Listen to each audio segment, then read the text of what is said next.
everybody, welcome back to my wellness journey. My name is Aaron, and this is my channel, so welcome back. Just sitting here enjoying the morning in Mendocino. The fog is starting to kind of roll in. It was a really beautiful morning. There's a little bit of fog, but a lot of sunshine. Now it's really rolling in, getting a little thicker now. But we just had a good, nice, very scenic morning to wake up to, which is great with my coffee. But I do want to take some time out today to talk to you guys about safety, about being safe while traveling in your van, especially if you are traveling solo. You really need to be concerned with safety because someone else there, it always helps to have, backup. But if you're by yourself, you really got to watch out for yourselves. I have 5 things to consider to be safe or safer while you're traveling.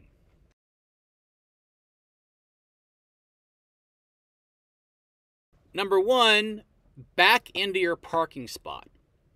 Now, it might sound silly or I don't know, but it really is. It's a lot safer in general to back into your spot, even if you're not a camper. Even if you drive a regular car, it's actually been proven to be safer if you back into your spot, because it's actually easier to back into your spot than back out of your spot. There are a lot of blind spots when you're backing up. You're in a higher risk of getting into an accident when you're backing up. So back into your spot or park in a way where if you need to leave quickly, you can just drive straight out. I've been doing this for almost 2 years now, and I have backed into or parked where I could drive straight out almost every single time. There have been a couple times where I either couldn't back into the spot for whatever reason, or I opted to pull in straight because the view is better. I just did some camping at a lookout point north of here. Beautiful little parking spot, great view, but I had to pull in forward to really enjoy the view because I backed in. I couldn't really see the view, and I'm like, well, why am I here if I can't enjoy the view? So I turned around and pulled in straight, and I could just see the beautiful ocean out my front window. I watched the sunset out my front window, and then in the morning I had my coffee with the beautiful view in the morning. So that was one of the few times I did not back in. But I do recommend that you always back into your spot, because also if something's going wrong, like someone's trying to break into your van or messing with you, you can just hop in the front seat, turn the van on, and you just drive straight out of there. You just haul ass out. It's a lot more complicated to back out and possibly have to do a 2 or 3 point turn to get in a spot to safely get out of there. And that can mean all the difference between someone stopping you or not. If you just drive forward, you're done. If you back up, it takes a little bit more time to get the hell out of there. So I recommend back in so you can go straight out. It's safer, it's faster. My recommendation.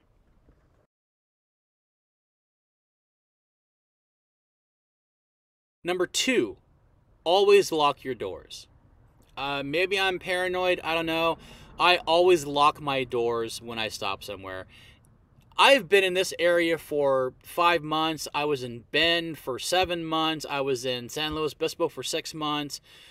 And I slept in a lot of spaces, a lot of areas where I'm sure it was totally safe. I've camped out in the middle of nowhere, nobody else around. I still lock my doors because you never know who's going to show up. Maybe someone out there is crazy enough to drive out to see who's camping by themselves and rob them or whatever. I don't know. It just makes me feel safer knowing my doors are locked. I've also seen videos where animals like open up car doors. I don't know if they can do that. I don't particularly want a bear opening up my van door very easily if he wants to. Plus the rear doors, my head, when I sleep, my head's right next to the rear doors. Like my head's like literally this far from the rear doors. So if they're unlocked and someone opens up that back door, my head's exposed and I could be totally screwed. So just lock your doors. It's a very quick little thing to do, but I firmly believe it really adds to your security. It just makes you feel safer. Just knowing consciously or subconsciously that someone can't just open your door and come in just innately makes you feel safer. So I recommend always locking your doors no matter where you are.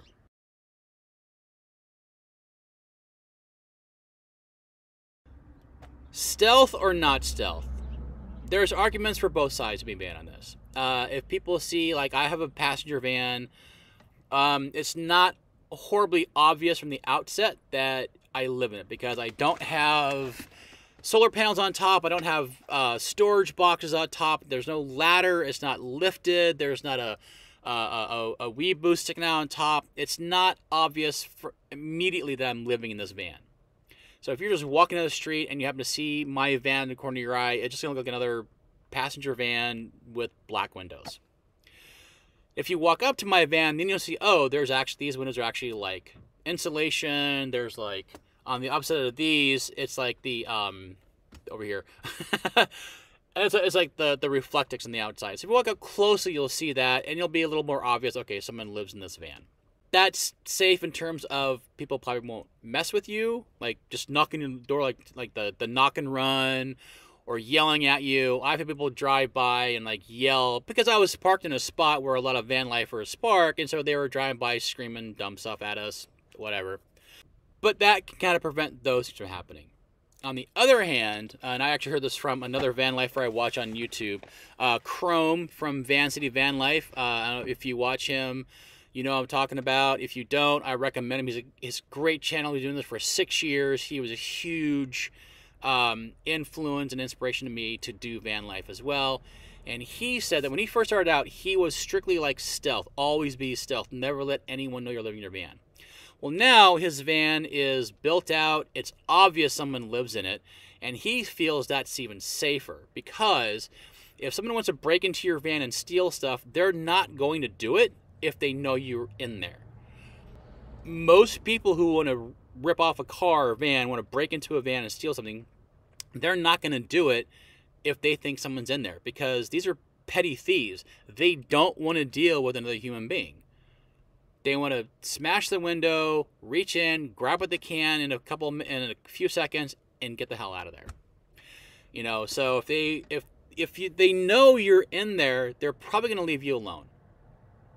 So, again, my van's kind of like in the middle, like from a distance, you can't really tell, but when you get close up, you can tell someone's living in it. And I feel like that does lend to my security, whereas people are less likely to break in. You might get the knock more easily if they think like, oh, if you're stealth and they don't know anyone's living in there, they may just think you're just parked side of the road and not worry about you. If it's clear camping, they might give you the knock. Other than that, I tend to lean towards don't be stealth. Let people know that's your home, that you're living in there, because you're less likely to get broken into.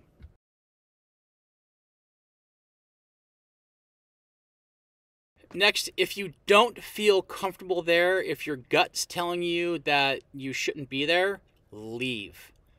Go.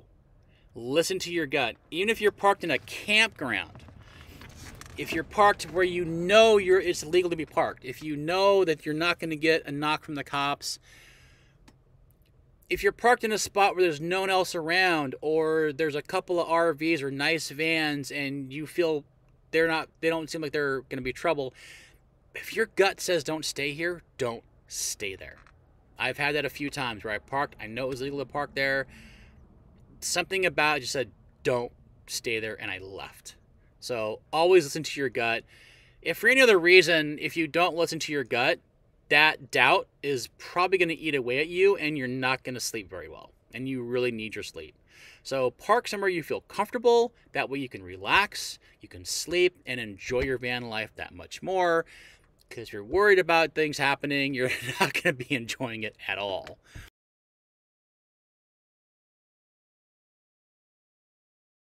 And last, but certainly not least, weapons. What kind of weapon should you have in your van? My view on this is whatever makes you feel comfortable. I personally have a knife. This is a 3-inch pen knife. I've had it for years. I honestly don't even remember where I got this from. I was cleaning out stuff to get rid of things, to do van life, and I found this in there, and I'm like, oh, cool, a knife. It was in storage. I have no idea where it came from. I use it for everything. I use this knife for so many things. I cut boxes open with it. I cut string and rope with it. When I cook steak, this is my steak knife. This is what I cut my steak with. And ever since my butter knife broke, this is my butter knife. I use it for butter and peanut butter and jelly and anything that got spread on, I use this. But if someone breaks into my van, it's also a weapon. And I know exactly where it is. It's in the same spot all the time. I can find this in the dark. So if you do have a weapon like this, make sure it's in a spot that you know exactly where it is at all times, and you can get to it even in the dark. So if someone does break into your van, you can immediately just get out of bed, and first thing you reach for is this because you know where it's at, or whatever weapon you choose. You can use all kinds of things as a weapon. Pots, pans, cutlery. I could smash them over the head with my mug. My Jackery power station. That's a very solid little unit with some weight to it. If I grab that and smash them over the head with it, they're going down. And that thing is so solid, it could probably smack someone over the head and still work.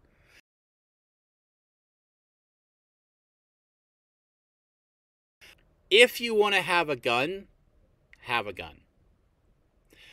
I don't get political on my channel. I never will get political on my channel. If you leave political comments, I will delete them. That is not what this channel is about. So if you have some sort of Second Amendment thing you want to shout about, go somewhere else with it. I don't want to hear it. My personal view is, and I'll admit, yes, I'm a liberal, and most liberals, like myself, believe it or not, support the Second Amendment. We support it in its entirety, including the part that says to maintain a well-regulated militia. But I support gun ownership. I really do. If you want to own a gun, own a gun. Just get trained, get registered, get licensed, get insurance, know what the hell you're doing. Don't get a gun and just throw it in your van and go, well, someone breaks in, I'll shoot them. Know what the hell you're doing. Practice with it. Practice loading it, unloading it. Go to a firing range, shoot it. Know what you're doing with it. Feel comfortable holding it in your hand. Be trained. Be proficient. And keep it in one spot so you always know where it is. Keep it unloaded. Keep it stored safely. But again, whatever you have on you to defend yourself can be used against you. So always be aware of that. Oh, also, if you're a backpacker, you should have bear spray on you. So use bear spray if you want. That's a great deterrent. Know what that is? They break in and spray them in the face. But again, whatever you feel comfortable with and that you know how to use, go ahead and do it. It's absolutely fine. I really, to me, it doesn't matter what helps you feel safe and keeps you safe. That's all that really matters. So, yeah. That is my little talk on being safe in van life. If you guys have any questions, please leave in the comments. If you have other ideas on how to stay safe in van life, leave them in the comments. And if I get enough of those, I'll make a part 2 for this. I absolutely will. I love doing this kind of stuff. So I'll do that. If you guys haven't subscribed, please subscribe. It really helps me out. It's free. It takes like literally 1 second. Click the button. It helps me move up. If you like the video and you are subscribed, click like. That helps me out. All comments help me out. Even if you say, Aaron, you suck. That's a comment that helps me out. It helps me grow. If you do want to help me out financially, you can. I have a Patreon account where I do early access, and every night I do try as often as I can to do exclusive content for my Patreon members. And you can join Patreon for $4 a month or $8 a month. So it's really cheap, literally like the cost of 2 Starbucks lattes a month, and it helps me out more than you know. I've had a Patreon account for almost 2 years, and there have been times where I'm like, I was flat broke, and I needed that cash for gas and money. It really helped out a lot. It really helped out in a pinch. So, to my Patreon members who are watching this, thank you. I love you. Thank you for your support. To everyone else watching on YouTube, thank you very much. I appreciate your support. I love you guys. Please subscribe. Please comment. If you know someone who wants to get into van life or is a van lifer, and you find my content helpful and useful, share it with them. Send them a link to it. Let them watch what I do. if hopefully they'll like what I do. They'll learn something. They'll find it interesting. So let them know. All right. So again, thank you so much, you guys. I appreciate you watching my video. Have a great one. Be well.